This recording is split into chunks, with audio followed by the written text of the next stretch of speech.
수익률 같은 경우에도 사람들이 이제 많이 궁금해 할 배 정도 평균 수익률에.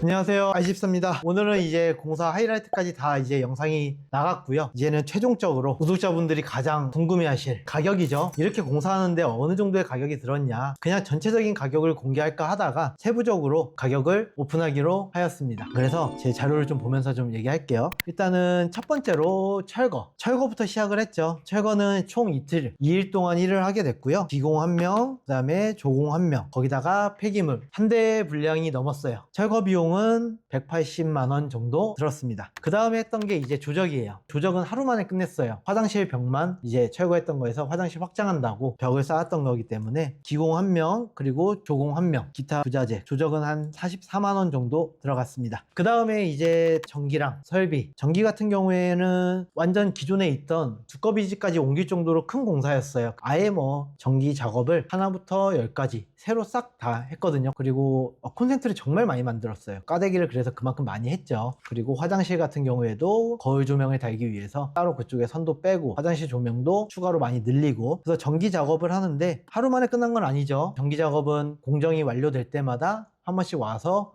추가적으로 본인들이 해야 될 거를 해주세요. 그래서 전기 작업하는 데는 총 190만 원 정도 들어갔고요. 그 다음에 설비, 이번에 설비는 저희 이사님께서 이제 제 거 다 인테리어 해주시는 이사님께서 직접 해주셔가지고, 설비 같은 경우에는 위생도기 설치 부터 해서 배수관도 다 따로 내고, 그다음에 하수구 뭐 주방부터 화장실 그 온수 냉수 위치 다 바꾸고 벽에 구멍도 뚫어 주시고 정말 많이 했어요. 그래서 설비하는 데는 150만 원 들었습니다. 그 다음에 했던 게 이제 미장이었죠. 미장은 이제 하루 만에, 그래도 우리 사장님께서 하루 만에 다 마무리 해주셨고요. 기공 1명에 조공 1명, 그래서 총 2분이서 이제 레미탈이랑 그런 거 다 해서, 이 미장 가격은요, 조적에 필요했던 그 재료들 그런 것까지 좀 같이 섞어서 지금 계산을 해놨어요. 그래서 미장은 100만 원 정도 들었습니다. 그리고 그 다음에 했던 게 목공은 아무래도 좀 시간이 많이 걸려요. 천장도 새로 다 해야 되고, 몰딩, 걸레바지, 그 다음에 창문 쪽에 이제 단열, 그리고 또 합판도 다 돼야 되고요. 그래서 목공 같은 경우에는 이제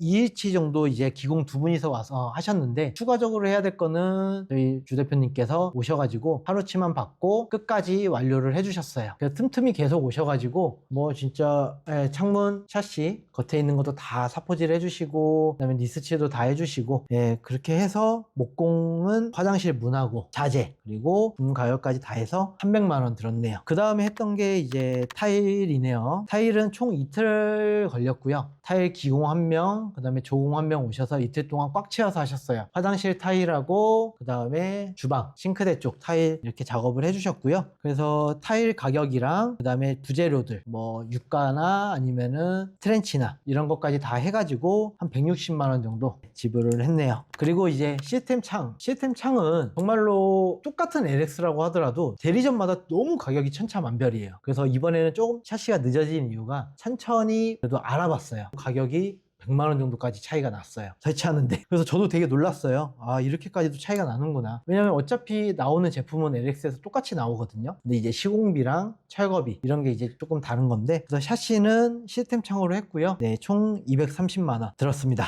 그 다음에 했던 게 이제 바닥. 바닥은 이제 다 강마루로 했고요. 바닥 하는 데는 63만 원 들어갔네요. 제 면적에 비해서는 좀 가격이 많이 나왔을 수도 있어요. 그게 기본적으로 인건비가 10평 기준으로 잡아요. 최소 10평. 그 다음부터 한 평 늘어날 때마다 가격이 올라가는데, 저는 10평이 안 되는 거기 때문에 10평을 가격으로 잡고, 그리고 가구랑 싱크대 파트너에서 좋은 제품으로 해주셨고요. 그래서 가격도 정말로 그냥 일반 소비자 가격하고는 완전히 다른 그 가격대로 해서 300만 원대로 해주셨어요. 싱크대랑 붙박이장 쭉 다 해서 보일러실 장까지 다 이렇게 완료가 됐고, 거기에 이제 빌트인 냉장고 장도 만들어 주셨고, 세탁기랑 건조기 장도, 이거 하나 만들 때마다 다 추가 요금 많이 붙어요. 거기에 이제 사각 싱크볼 후드 해주셨고, 그렇게 해서 네, 300만 원대로 할 수 있게 됐고요. 그리고 도배는 실크로 했습니다. 보통 원룸들이나 오피스텔에 합지로 많이 하는데, 아무래도 합지랑 했을 때랑 실크로 했을 때랑은 조금 보여지는 게 좀 달라요. 그리고 실크가 오래 가기도 하고요, 비싼 만큼. 그래서 실크로 해서 이것도 제가 항상 쓰는 사장님한테 60만 원에 했습니다. 사장님들이 이 영상을 안 봤으면 좋겠어요. 이렇게까지 금액 오픈한 거 알면은 싫어하실 수도 있지만 어쨌든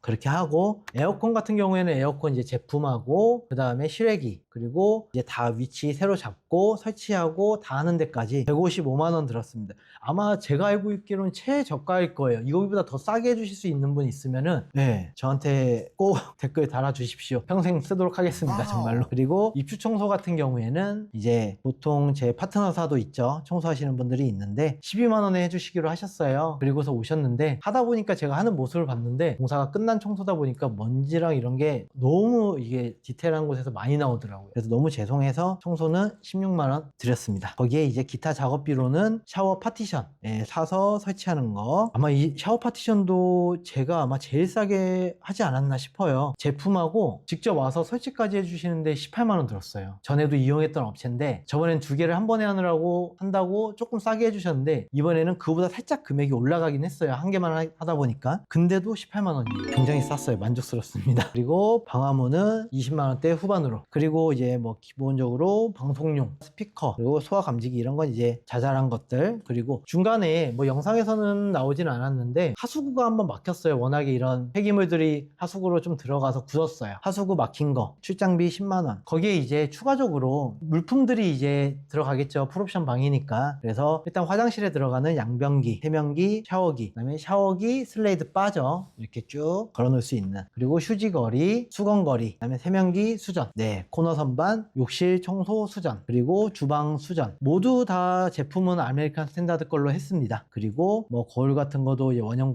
거울도 사고, 네, 수납장도 사고, 스위치도 사고, 그다음에 이제 좀 돈이 많이 들어갔던 게 빌트인 냉장고, 그리고 세탁기, 건조기 이렇게 하고, 인덕션도 조금 가격이 나갔고요. 지금 보니까 그렇게 해서 총 물품 구매 가격은 다 해서 한 360만 원 정도. 이번 이제 공사를 철거부터 시작을 해서 마지막 청소까지 총 비용은 딱 정확하게 2,600 조금 안 나오게 나왔네요. 예, 제가 생각했던 딱 그 가격대로 나왔어요. 해봤던 거라고. 예, 줄일 수 있는 데는 최대한 줄이면서 지금 견적을 제가 다 보면서 했고요. 그래서 지금 제가 말씀드리는 거는 제가 많이 개입을 했어요. 거의 제가 책임자로 들어가고 제가 이제 한 분 한 분 섭외를 하면서 진행을 한 거기 때문에 제 영상 중에 그분은 좀 인테리어를 해보셨던 분 같아요. 그래서 이렇게까지 인테리어를 하는데 이게 수익률이 나오냐, 그런 얘기를 좀 질문을 하신 분이 있는데 그때는 답변을 못했어요. 왜냐면은 이렇게 공사비를 다 오픈할 생각도 없었고. 그래서 수익률 같은 경우에도 사람들이 이제 많이 궁금해 할 거예요. 왜냐면 오피스텔 투자를 되게 수익률이 안 좋고 나쁘게 보시는 분들이 분명히 있을 수 있는데, 보통 서울시에서 오피스텔 수익률이라고 하면은 이제 평균 수익률을 다들 기본적으로 알고 계실 거예요. 정확한 수익률을 말씀드리긴 힘든데 2.3배 정도 평균 수익률에 굉장히 잘 나온 편이죠. 서울 시내 한복판에서 초역세권의 상업지역에 있는 오피스텔이고 대지권 비율도 굉장히 높거든요. 그래서 좀 잘 투자를 한 것 같습니다. 지금은 이미 세입자분이 입주를 하셔서 지금 거주를 하고 계시고 월세도 잘 받았습니다. 그래서 수익률도 적으로도 굉장히 만족하게 나왔고요. 공사를 이렇게 좀 잘 해놓으면은 저는 솔직히 매매 생각이 없어요. 저는 이걸 제가 이렇게 힘들게 공사를 해놓고 팔고 싶지가 않아요. 전 차라리 월세를 꾸준하게 많이 받는 게 좋아서 팔 생각은 없지만, 그래서 제가 뭐 이런 조그마한 오피스텔에 이 정도 투자한 거는 분명히 그만한 가치가 있었다고 생각을 하고요. 네, 그래서 총 이제 정리는 이것으로 끝내고요. 그리고 뭐 궁금한 거나 인테리어 쪽이든가 아니면은 뭐 오피스텔 수익률 잘 나오는 곳 이런 것들, 그런 거 문의 주시면은 저도 많이 알아보는 사람이기 때문에 한번 같이 얘기를 뭐 댓글로 남겨주시면은 조금 아는 범위 내에서 좀 알려드리도록 하겠습니다. 그러면은 네, 오늘 영상은 이것으로 마치겠습니다.